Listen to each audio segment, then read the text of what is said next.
The following is a production of DallasCowboys.com and the Dallas Cowboys Football Club. How about them Cowboys? Yeah, go Cowboys!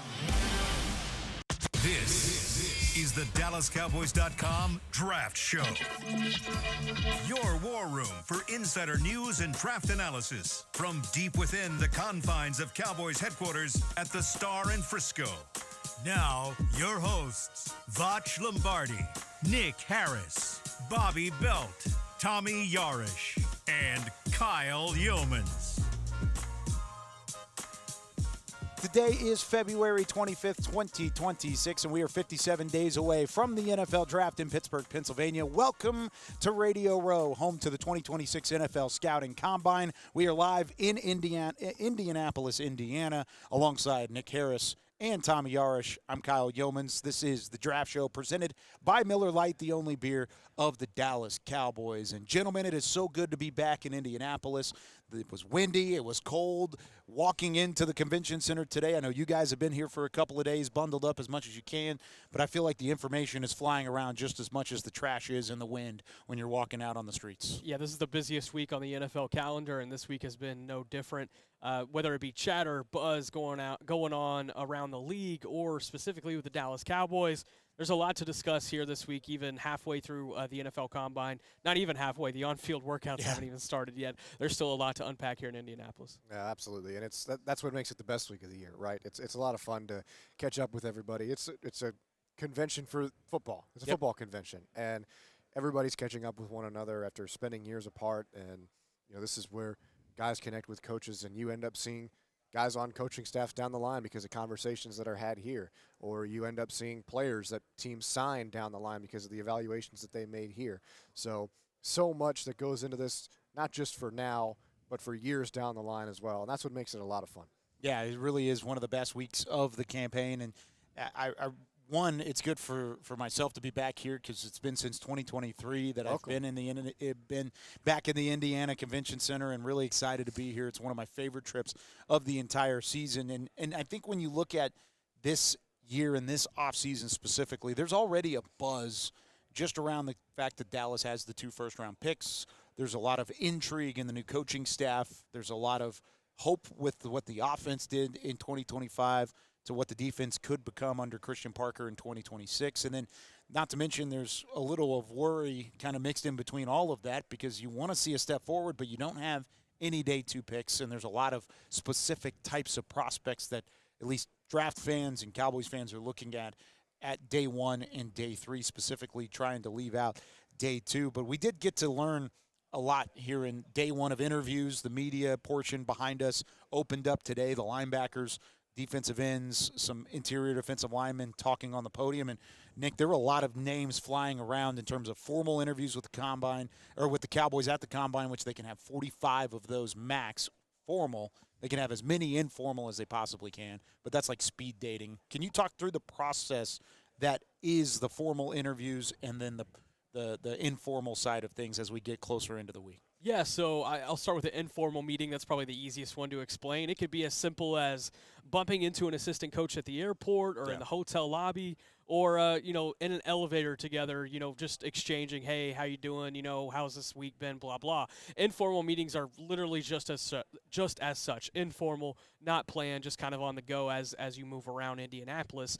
Whereas the formal meeting, again, like you said, Kyle, there's 45 that are allotted to each of the 32 NFL teams. And what the Cowboys can do is bring in 45 of these guys for an 18 to 20-minute discussion. They can put them on the whiteboard. They can test them on their knowledge on the field.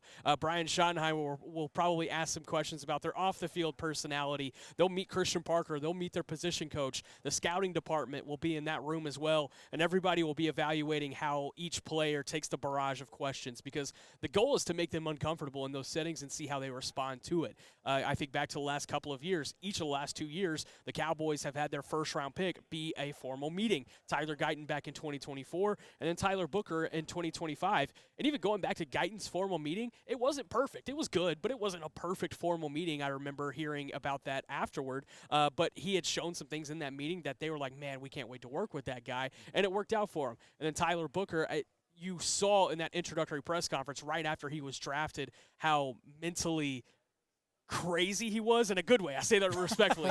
he's so mentally aware when it comes to the game. They already knew that because of the experience that they had here in Indianapolis. And so this is kind of the opportunity for the scouting department to be like, hey, I've already met this kid. Let's put him in front of the coaches and get them on the whiteboard and get them talking to these coaches and see how they respond to that. But you mentioned there's 45 of them. We've already tracked down 28, and they've come from the linebackers and defensive line. 28 of them, One day. at least 28. Yeah. Because there were a couple that we just simply couldn't get to. We didn't get to Romello Height did not come out. LT Overton did not come out.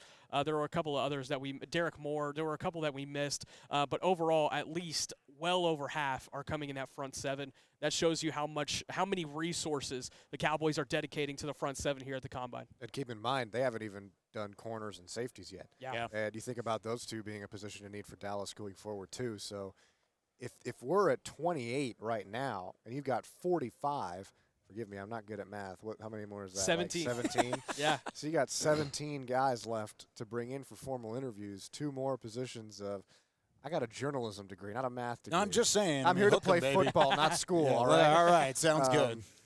But we're going to talk football, not school. What are we doing? No, but you think about the guys that are in this class, like a Mansour Delane or a Jermod McCoy, Colton Hood at cornerback, and Caleb Downs, Dylan Thieneman, Emmanuel McNeil-Warren at safety. Those might be guys that you see on this formal meetings list. And so my question is going to be, how many offensive guys are they bringing in? Because if they're dedicating this much to defense, they are either banking on their 30 visits, which will come later in the year to get a lot of these offensive guys, or they're basically saying, hey, we're probably going to take 1 to 2 defensive players with those first 2 first-round picks. And if it's this many, I would think they lean towards 2. Am I reading that wrong, or does that seem like – No, not at all. And it's kind of similar to the Atlanta Falcons last year. They used all 45 of their formal meetings on defensive players. Now, I can tell you that is not going to be the case for the Cowboys this year. They are meeting with Notre Dame running back Jeremiah Love today. Wow. So that is one just reported in the Fort Worth Star-Telegram, shameless plug. Oh, there you go. And Ohio State safety Caleb Downs as well. So we're going to learn more about these defensive backs tomorrow, but Caleb Downs is certainly in that list. And so is Jeremiah Love, which I think is really fascinating, whether it be them doing due diligence on first-round targets or legitimately considering him. And I know Vach back home would be very hyped to hear about Jeremiah Love. So with the formal interviews specifically, it's not a direct indication that Dallas is interested in drafting this specific prospect. They are interested in learning more about possibly drafting that specific prospect. But one thing that you can put stock into, maybe other than, they had a formal interview, a lot of times that turns into a combine or into a draft pick, but just because you didn't meet with them at the combine doesn't mean it's possible that they could draft you in the first round. That's happened multiple times over the last few years even. However, the strength in numbers and the numbers in which they're allocating to certain position groups in certain areas can tell you a lot, because 2 things are going to be true. One, we already knew they were going to look heavily toward the defensive side of the ball in the first round. That was going to be a case. Now you see with 28 of these interviews being placed on the defensive side of the football, that appears to be their focus moving forward. But when you get down to it and you start seeing the names that do pop up from the offensive side of the ball, does that tell us something specific of we're not pushing all of our resources into defense, but we are going to kind of give a roadmap of what we could do if they end up going on the offensive side? Gives a concise picture for people to read into it if they do end up looking at the offensive side of the ball. Yeah, I will say I will caution on reading too much into who they have formal meetings with. Yeah. You just call back to last year and all the receivers that they met with, the Tetaroa McMillans and Matthew Goldens and this, that, and the third, and then they didn't draft a receiver. The same exact thing the year before when it came to running back, and they didn't draft a running back. So it's you put stock into it, yes, because it gives you an idea of where they are at this point in the draft process, which is important. But I think it's going to be more important to see where these guys show up for pro days, and then eventually who is brought in for 30 visits. And even then, there's still some you can't really put into because some of these times it's like, hey, I know so-and-so is going to draft this player. Let's bring him in to see what he's about, just so we know that our divisional opponent, who they're going to be having for the next however many years it may be. So there's not always a motive of, hey, we want to bring this guy in because we might want to draft him. There could be other reasons as well, and it could be to ask about his teammate. That's been done before, and be like, hey, how did you like playing with this guy? And then that's the only question they care about in that meeting. And so there's a lot of different ways, but I still do think when you look at 28 at least of the 45 on the front seven, I think there's some stock to put into that, and rightfully so, right? And I think the biggest, most notable thing is that there were 6 defensive tackles on this list, which I think we haven't talked about enough so far. And Peter Woods specifically is a guy that I absolutely love out of Clemson, and we were able to talk to him today. He's like, man, I have versatility playing from 0 tech all the way out to 5 tech, but I feel like some of my best play has been at the 4i. And thinking about that and understanding what Christian Parker's trying to do on defense, hey, man, that might not be a bad swing if you're wiped out there at 12. I'm a huge Peter Woods guy. I would take him at 12. That's where I feel about him. But it's going to be fascinating to see how they work with those defensive interior guys too. I think with Woods from Clemson, I think you're right that it seemed like this year Clemson moved him a lot more closer to the ball, and I don't think that's where he's been his best. I think, like he said, he's obviously, I'm not trying to take the words from the guy. Sure. But he's better in that 4i spot the wider out he is. Yeah. The question for me would be, if it is a conversation or if it is a pick at 12, I only think that happens if they move on from a Kenny Clark or something like that, whether he gets traded or cut or something like that, and they say, okay, we really want to still have depth at defensive tackle and make that a stronghold. I understand it. I get it. I get that we're transitioning to a new scheme.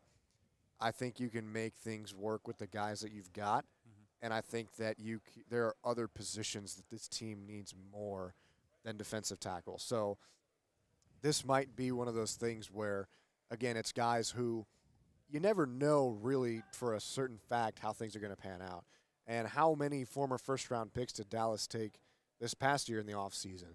So it might be a thing where, Kyrie Elam, for example, was one of the guys they liked out of Florida. Yeah. If things don't pan out for somebody 3-4 years down the line, is that somebody that they say, hey, we like this guy at the Combine. He had a great interview with us. We feel like we can capitalize off of what he would do in our system. Can we go make a move for him? Is that maybe what that they're doing with some of these? I just don't think that defensive tackle, when you look at what this defense needs as a whole, they need pass rush help, they need linebacker help, they need corner help, they need safety help. I just don't think there's nothing wrong with taking your best position group and making it stronger, but when everything else you just have a need at, I think you need to allocate your resources there. That's where I think I would have a problem. Maybe not Peter Wood specifically, because I think he brings something else to your team that you don't necessarily have across the board, or at least he adds to the depth and he adds to what they've got from a Kenny Clark standpoint and gives them options there. But one thing I will say is, if you're going to implement your resources in that specific position, then what are you doing at linebacker in free agency? What are you doing at safety in free agency, corner in free agency? Because that means if you have the ability to do that and you have the ability to move and shake at the defensive tackle spot, then you must have done something significant in free agency to address any of these defensive positions that you don't have depth at. Right now, if you had to name one defensive position that the Cowboys have confidence in, it's defensive tackle. That's the one spot. So maybe if that's in the thought process, or there is a thought of moving on from Kenny Clark and trying to move some money around, I know that's been a big topic of conversation this offseason specifically, then maybe Peter Woods is more so in that conversation. But I think they're doing due diligence just to see if they have options in that regard. If I could build on the Peter Woods point for just a moment, it was Clemson's staff, I don't feel like, did him a lot of justice. Yeah. Because in 2024, they asked him to lose a lot of weight and then be this versatile piece for them, and he was great at doing that. After his freshman season, he was mostly interior. He was a little bit bulkier, and they were like, hey, we think we can maximize your athleticism. Let's lose some weight and move you around the line. And that was the best thing we saw from his career. And then 2025, they're like, hey, we're going to move you back inside, but you're going to stay at the weight you're at. And that didn't necessarily benefit him. And I think you saw that we've talked about Clemson on this podcast many times already about how, I don't necessarily feel like they've really maximize their talent in the last couple of years, the last couple of draft classes, and I think the same could extend down to another formal meeting for the Cowboys, Clemson defensive end T.J. Parker. Yeah. But it's going to be fascinating to see both of their draft processes. It's going to be really fun to break down how this is going to happen, and of course, we're going to learn a lot over the next 2 months. The next 2 months of free agency and franchise tags and trades and moving and shaking from these rosters is going to really set up and clear up the picture as we get closer. But part of clearing up the picture begins this week at the NFL Combine. So when we come back here on the Draft Show, let's go through the list of known formal visits that the Cowboys have had. Are there any surprising names? Who is the most surprising name? And any name that you're surprised got left off the list, at least to this point in the week, as we continue to do our due diligence to find out who the Cowboys are talking to. Nick Harris, Tommy Yarrish, I'm Kyle Youmans here from Radio Row in Indianapolis, Indiana. More of the Draft Show coming up right after this. Life is a workout, and Smoothie King is here to help you power through. Whether you're maxing out overhead presses, pushing through chest flies, or being the hero your golden retriever needs to carry them over that scary bridge, Smoothie King has the fuel to help you go all out. Build muscle and boost your recovery with 45 grams of protein, 0 grams of added sugar, and delicious customizable ingredients in the Gladiator Smoothie. Available in chocolate, strawberry, and vanilla. Only at Smoothie King. I'm Dak Prescott, quarterback of the Dallas Cowboys. And they snap it to Prescott, who looks right. It's not there. He escapes left. He'll run for a first down. Just like football, when it comes to crypto, it's important to have a team you can trust. With blockchain.com, I know I'm in good hands. Since 2011, they've been trusted by millions around the world to buy, sell, and trade cryptocurrency. Prescott's going to run this himself. Run it up the middle, and he scores. Whether you're new to crypto or an active trader, they've got you covered. What are you waiting for? Get started at blockchain.com. Star Sports Tours is the only official fan travel partner of the Dallas Cowboys, offering exclusive game weekend travel packages with pre-game sideline access and photo ops with current players, cheerleaders, and Cowboy legends. You want to stay at a team hotel, attend the best tailgate party in Texas, tour the Star, and talk X's and O's with me, Everson Walls? With Star Sports Tours, you can. Visit cowboystravel.com to book your travel package today. How about them Cowboys? And how about them Jimmy Dean breakfast bowls? Keep your game day celebrations going with real eggs, potatoes, cheese, and our savory Jimmy Dean sausage. And with 22 grams of protein per serving, you'll have enough energy to power you from early morning to the final whistle. The no-hassle, ready-in-minutes prep makes it easy. Just heat, eat, and cheer on those Cowboys. Get yours today. Jimmy Dean brand is proud to be the official protein of the Dallas Cowboys. This is the DallasCowboys.com Draft Show. Welcome back into the Draft Show presented by Miller Lite, the only beer of the Dallas Cowboys, with Nick Harris and Tommy Yarrish. I'm Kyle Youmans. It's been a couple of days of trying to piece together who the Cowboys could be talking to, where their conversations are leading, and trying to piece together exactly what the formal visit roster looks like. 45 possible. Let's go through the list a little bit. I'm going to throw out some names. Stop me if you want to talk about anybody specific when it comes to the 45 visits. The first one I think is kind of interesting. Arvell Reese, linebacker out of Ohio State. Maybe a guy that a lot of people think might be out of reach for Dallas at 12. He might be a top 10 pick and kind of solidified in that fact. But they meet with both him and Sonny Styles at the linebacker position. You just mentioned in the first segment that it could be asking questions about other teammates. They've got, of course, those two guys at the linebacker position. They've got the overall impact of the Ohio State defense. I mean, any of those guys that you could ask about. Is that a possible scenario that you could see with those two? Yeah, for sure. And we've talked about the scenario of them trading up into the top 7 to go get Caleb Downs. But what if it's to go up to get Arvell Reese? Arvell Reese. And that's a fascinating one for sure. Yeah, the whole defense could be interviewed if you're a Buckeye at this point. But, I mean, with as much as we've talked about Downs, Styles, Reese, you could really ask about any of those guys in that meeting. Yeah, any three of them. I mean, you talk about Reese, a guy who can maybe fix two problems in one if he can play defensive end or edge, or outside linebacker, whatever you want to call it, and maybe, move towards the interior as well. Is that a guy that teams feel comfortable using as a chess piece, or could he maybe stick one way or another? Sonny Styles, I think, is fantastic as a middle linebacker. Yeah. He's got everything you want: tackling ability, the ability to cover, and he's going to be a guy that probably does very well in these interviews. He's a high IQ player. And then Caleb Downs is the smartest player in this draft class. Another guy that's definitely going to blow people away in this process, and he's the best player on my board, and I think that his intelligence is a big reason why. All right, Georgia linebacker C.J. Allen. Which I will connect that Cowboys outside linebackers coach Chidera Uzo-Diribe, coach C.J. Allen. Okay, there you go. Oklahoma linebacker Kendall Daniels. LSU linebacker Harold Perkins. That's a sneaky. If he gets to day 3, that Yeah. could be really fun. If he is a pure outside linebacker, pure pass rush guy, and he really has his legs back under him, Harold Perkins can be a really good football player and a game wrecker for somebody in this league. The Cowboys have also scheduled a dinner with Harold Perkins the night before his pro day in Baton Rouge. So that's a lot of interest in Harold Perkins. Especially, is he a guy that has to fall to day 3, or could he be a guy that Dallas tries to pair some picks and move back into the late rounds of day 2 or late picks of day 2 to get there? I could see him going day 2. I could see him going day 2. I just wonder if teams are concerned about, 1, his size, and 2, the injury history. I'll say this: he's got slot versatility. He can play in the box. He's played safety during his career as well. He stepped up and played as an edge rusher. He can play anything. And I think in this Christian Parker system, that's the type of guy who I think, like Tommy said, is kind of a sneaky type guy in this entire draft class. Texas Tech linebacker Jacob Rodriguez, who we've talked to on this show before, and of course there's a lot of interest around him just because of the name and what he did with the Red Raiders. Super productive. Absolutely, just incredibly productive. Josiah Trotter, linebacker from Missouri, is a guy that I've got a late third round grade on him. I think he could be a guy that could slip to day 3 if you get lucky there. Scooby Williams, Texas A&M linebacker. Xavier Sori, linebacker out of Arkansas. And then TCU linebacker Caleb, is it Elarms? Elarms, or who I actually just wrote about for the Draft magazine that's going to be released in a couple of weeks.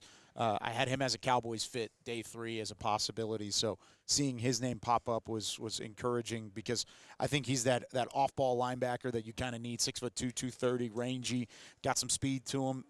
Definitely not a day 1 or day 2 pick. I've got a 5th-round grade on him, and I think there's a developmental factor there. But if you're not going to take a linebacker, or even if you do, you could double dip there. If you're not going to take somebody in 12 or 20 and you need somebody to fall to day 3, I think do it again. Caleb Elarms. Elarms, or I'm getting there at some point in time. He was the green dot for TCU each of the last 2 seasons. Mentioning that made me remind myself of another C.J. Allen point. If I could go back a little bit. C.J. Allen today talked about how during this last season at Georgia, the defensive coordinator who would typically be calling plays for Georgia did not do so. It was C.J. Allen who was calling plays on the field for Georgia this past season. Wow. The only time where the quote-unquote play caller would come into play was situational things, and it would just change coverages, really. That was really fascinating. That was one of the more fascinating things I heard today, that basically C.J. Allen was calling the defense at Georgia this last season. Wow. Does that change the way that you look at him in terms I already loved him. The other, Yeah. I've got him as linebacker 3. Yeah. But does that change the way that you put him stacked with Styles and Reese? No, not necessarily. Or anybody else? I liked C.J. Allen more than those guys early in the process, but as we start to learn more about these physical traits and how these guys will most likely test this week, C.J. Allen will not test. He'll test at his pro day, which I think is strategic. That's where I fall more into the Sonny Styles and Arvell Reese thinking, absolutely. I completely agree. Allen's 3 for me as well. There you go. Defensive tackles now. Caleb Banks out of Florida, who we've talked about a couple times on the show. Darrell Jackson Jr., defensive tackle out of Florida State. Showed up at the Senior Bowl and just wrecked shop. Yeah, he had a really good week. Jinx. The Peter Woods, defensive tackle, Clemson, who we just talked about. Xavier Harris, D-tackle out of Ole Miss. He was on my flight out here, so shout out to him. Oh, there you go. Yep. We had all the offensive linemen on our flight this morning, and it was funny. We were walking in through the airport in Indianapolis, and there were 5 guys right in front of me and Patrick Walker, and it looked like – what was that? Did you get a burger? I'm sorry. No, I didn't. But it looked like they were setting up a pocket, because they were flying almost in formation. There were 5 offensive linemen in a formation. And it was like me in the shotgun with Patrick Walker to my left. And I even said something. I was like, guys, I feel like I'm protected in the pocket here. And they were like, who is this idiot? All right. Good answer, guys. Yeah, exactly. Gary Smith III, defensive tackle out of UCLA. He would be the third UCLA defensive tackle the Cowboys have if they drafted him. Fourth? Am I forgetting? Kenny Clark, yeah, that's right. Jay Toya, and I'll Osa take a lap on Digizua. that. Yeah, he would be the fourth. Toya. The He Dallas said, Bruins. He said that Kenny Clark is the guy he models his game after. And Wow. so, really cool. That is cool. Nick Barrett, the defensive tackle out of South Carolina. Reuben Bain Jr., defensive end, Miami. Cassius Howell, D-end, Texas A&M. David Bailey, of course, Texas Tech defensive end. Kieran Crawford, D-end out of Auburn, different Auburn defensive end than Keldrick Falk. I really like him. I think he has yet to play his best football. Superb athlete, and I think if you see him get polished, he can be a solid player for you. I mean, he's big, he's strong. I always point back to, I remember watching the Iron Bowl this past year, and I texted Nick. I was like, man, who is this 24? He is everywhere. Yeah. And you saw several times this year that he was everywhere for Auburn. So I've always been a fan of him. I still think, he might be a day 3 guy potentially, but with the love that he's getting, he certainly is moving up people's boards. 6'4", 255? Yeah, and, correct. That's what he's listed at prior to the combine. So, he's got some size to him. I think it's going to be interesting to see how he fits into a day 3 conversation, because if you're in day 3, you're looking for traits a lot of the time, especially in the 6th and the 7th round. And if he's got traits, then maybe that's one of the guys they want to look at. Maybe they were asking about Keldrick Falk there too. You'll see a trend with a lot of these defensive ends that they've talked to, which I think is something to maybe take a look at. Not all of these guys, but most of them fit that role in a 3-4/4-3 spacing type defense, a Vic Fangio iteration of a defense, I should say, where they can be a stand-up rusher and maximize their athleticism off the edge, but also step back into coverage a little bit. And Cassius Howell talked about that. He's like, that is exactly what they talked about during my formal meeting, is they basically placed me into the defense saying, hey, this would be your role, and this is how you would play in it. Basically tell us how you would do things. And as far as I know, Cassius Howell did well with those questions. So Cassius Howell, I think in the 20s, not necessarily at 20, but I think it makes sense for the Cowboys. But you're going to see a trend here with a lot of these guys that they kind of fit that mold. Josh Josephs, which is the next guy you're going to mention out of Tennessee, mentioned the same exact thing. And so really, really interesting to see how Christian Parker has already placed some of these guys on the defense in these meetings to try to get a feel of how they'd respond. And you also got to think about where they're going to move certain guys that are already on the roster defensively too. And that's going to be a topic of conversation throughout the week here in Indianapolis, of where do certain guys who are kind of that tweener build that you had in one spot in the Mike Zimmer or the Matt Eberflus defense in 24 and 25, and then how do you switch that now that you've got a different scheme and a different system with Christian Parker? You mentioned Josh Josephs, Penn State defensive end. Danny Dennis Sutton was also on that list. Missouri defensive end Zion Young was there. A couple other names that you want to mention across the board there, Nick? Yeah, UCF defensive end Malachi Lawrence, who I am growing to be a big fan of. Saw a lot of him this past weekend before coming out here to Indianapolis. Miami defensive end Akeem Mesidor, we've talked about him quite a bit. The medicals are going to be huge for him this week. A lot of these guys' medicals are going to be very important as we start to learn that information on the next 24 hours. Clemson defensive end TJ Parker, Texas defensive end Trey Moore, and Oklahoma defensive end R. Mason Thomas. Okay, so that rounds out the list of 28 names that we know of that have already met out of the 45 possible. Caleb Downs and Jeremiah Love, per the 4-star Telegram. That you already threw that out there. We get it. We've got a breaking news superstar. By the way, congrats on your recent recognition. By the way, thank you. I appreciate that. What was the award specifically? I don't have it in front of me. I'm sorry. Recognized by the AP Sports Media for breaking news coverage in 2025. So it was literally a breaking news award. There you go. Thank you. Good stuff. Well, it. Very deserving. Award-winning journalist, Nick as Harris. we can see here when it comes to the draft show. Just sprinkling a little bit of breaking news on there for you. 28. So does Love and Downs make 28 or 30? That makes 30 total. Yeah. Okay. So we're 60%. 15 away. We're 60% from closing out the entire list and seeing what happens the next couple days. You would have to think Mansour Delane, Jermon McCoy, Colton Hood, Brandon Cisse, Keith Abney maybe. I mean, we can we're probably going to get a good chunk of these tomorrow when we talk to the defensive backs. Yeah. I'd be surprised if there's more than 6 or 7 on the offensive side of the ball. And you think about a position that Christian Parker's made very clear is going to be important in this defense, the nickel corner position. Yep. Do they look at D'Angelo Pons from Indiana, Chandler Rivers from Duke, Keontae Scott from Miami, all guys that could be that cornerstone piece Avion of what Terrell, you want. Clemson, Avion I mean, all Terrell. these guys. Yeah, so many guys that can fit that mold for you, or maybe even a wild card like a Kyle Lewis from Pitt. I don't know if he talked today. I don't remember. He did. He did not meet with the Cowboys. Okay. Neither did Keldrick Falk, which I think is notable too.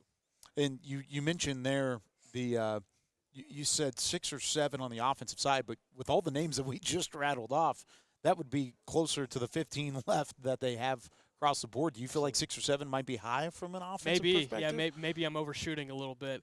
I would have to think that Jeremiah Love's maybe not the only running back. They maybe talk to 2 or 3, and then maybe a tight end or 2, and maybe an offensive lineman or 2. And Howie Noah would be my guess. You think they've talked to any of these wide receivers?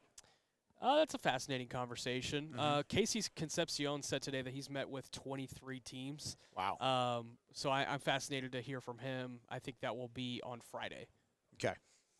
Couple different names to keep an eye on, and we'll report what we've got next time on the draft show as well. But when we come back, we didn't do it in the second segment, so it's Twitter on the 40 this time around, but we're recording random times. Actually, it's closing in on 4:20 Central Time, so we're getting close to Twitter on the 20. When we come back, more of the draft show right after this, presented by Miller Lite.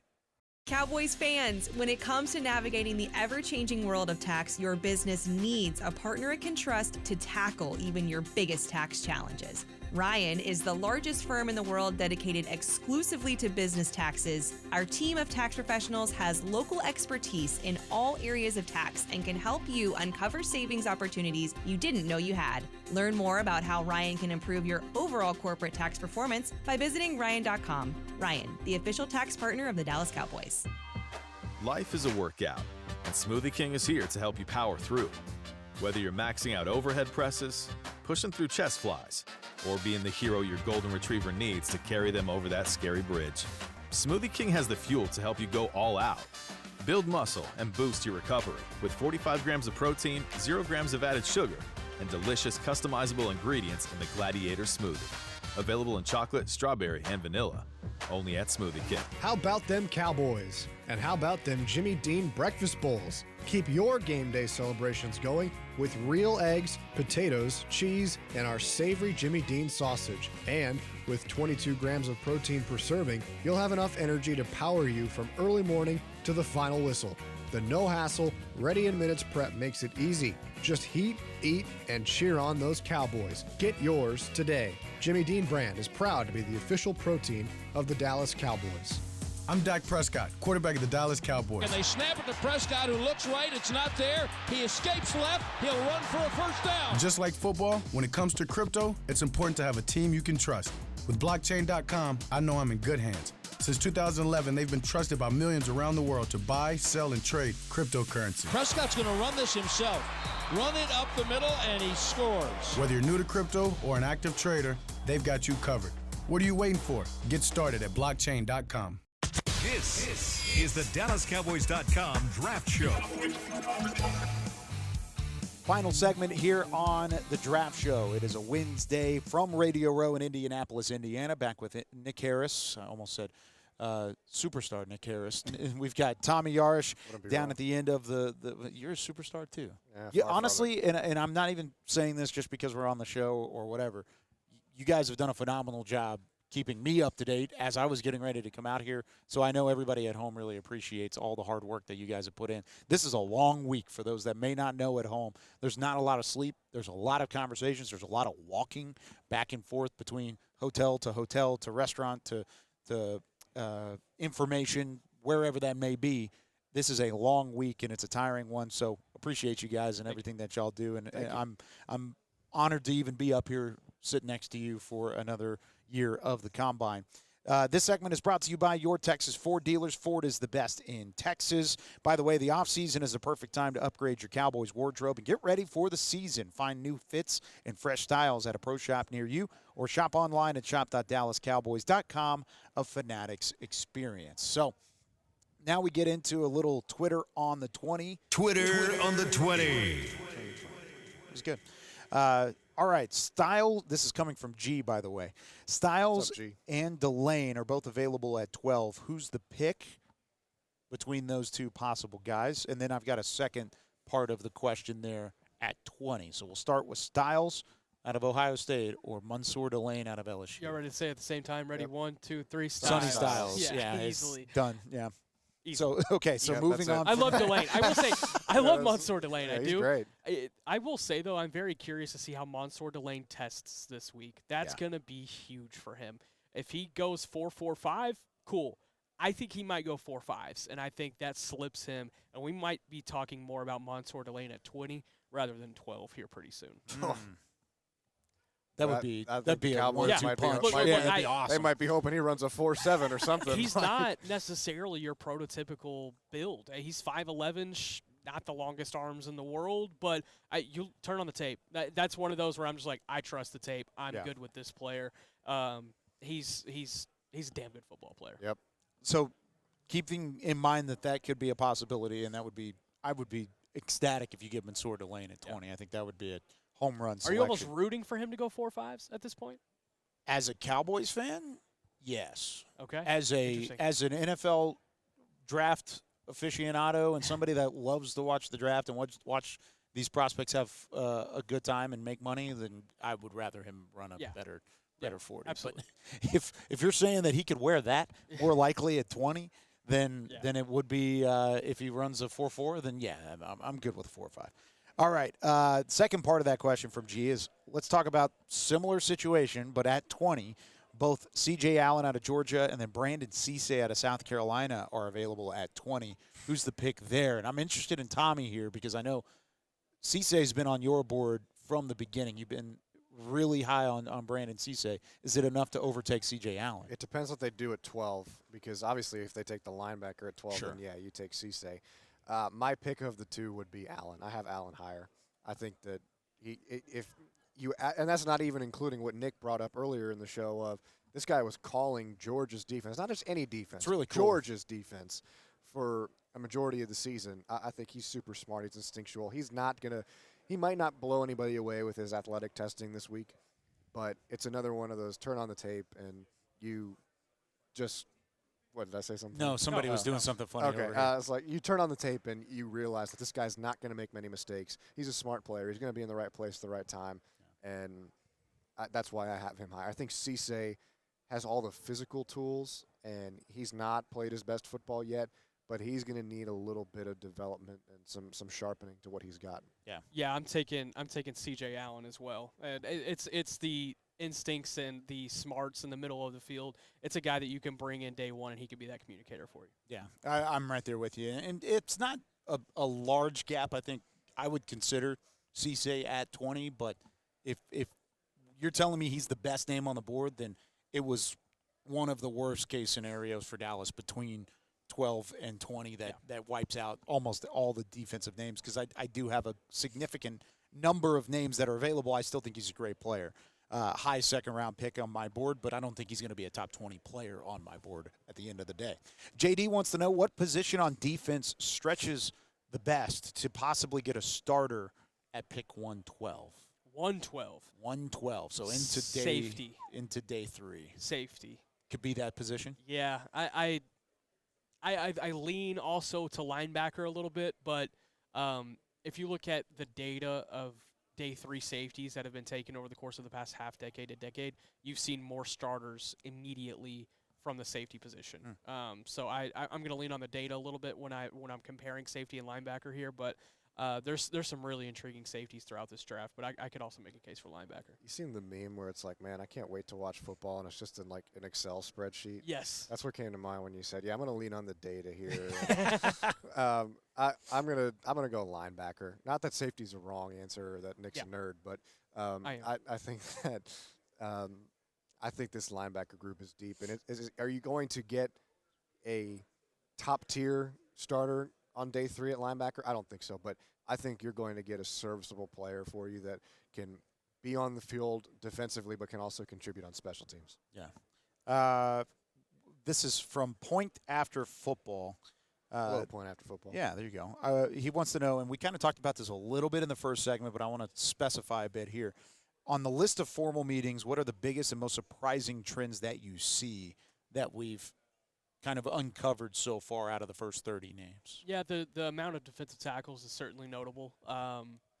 And I expected them to dedicate front seven resources, but this many front seven resources. 30 names on one day? Yeah, it's pretty wild. 28 names of front seven, sure. But that's impressive. I would agree with that. That's a lot of defensive guys. And sure, we'll get to the offensive players later in the week, but there's not a lot of room left. These defensive ends are kind of interesting because it's a mixture of the bigger, long-armed guys versus the smaller, maybe bendier at points guys like, a T.J. Parker versus R. Mason Thomas or a Denai Dennis Sutton versus a Akeem Messidor or David Bailey. Like, those are – it seems like they're looking at a bunch of different types of body types and how that's going to work. So that's interesting. Trey Moore was interesting one week. That one kind of surprised me a little bit from Texas. Yeah. I think with him it would be versatility because that's a guy that maybe can drop a little bit more. He played some linebacker for Texas this year where he was closer into the middle of the field versus on the line. So – that'd be interesting. I don't know if I think that would be one of those guys that you're looking at day 3. Yeah. I wouldn't take him on day 2, but maybe the versatility there is what they looked at. But still, I was a little surprised to see that name. Interesting. This question kind of along the same lines as defensive tackle. Smalls wants to know, is defensive tackle a sleeper position for the Cowboys because of that reason that you've seen so far? Is this enough to where we need to talk about them significantly, or does something need to happen first? Sleeper position, yes, sure. If it's the guard conversation from last year that the scenario ended up happening, then yeah, I would probably say defensive tackle is the likely position we see come out of nowhere, if that makes sense. Okay. You agree? But I still wouldn't lean on that. Like, if I were ranking, like, positions that I think they take at 12, defensive tackle's not even top 4 or 5. What would you rank the positions that they would likely pick at 12? Man. Let's go top to bottom. We got time here. Let's go linebacker, corner, safety, edge, of course. I'd put edge above safety. Okay, yeah, so I'd put edge edge would be safety, 3. and then we would probably go defensive tackle, right? Those are the top 5? Yeah.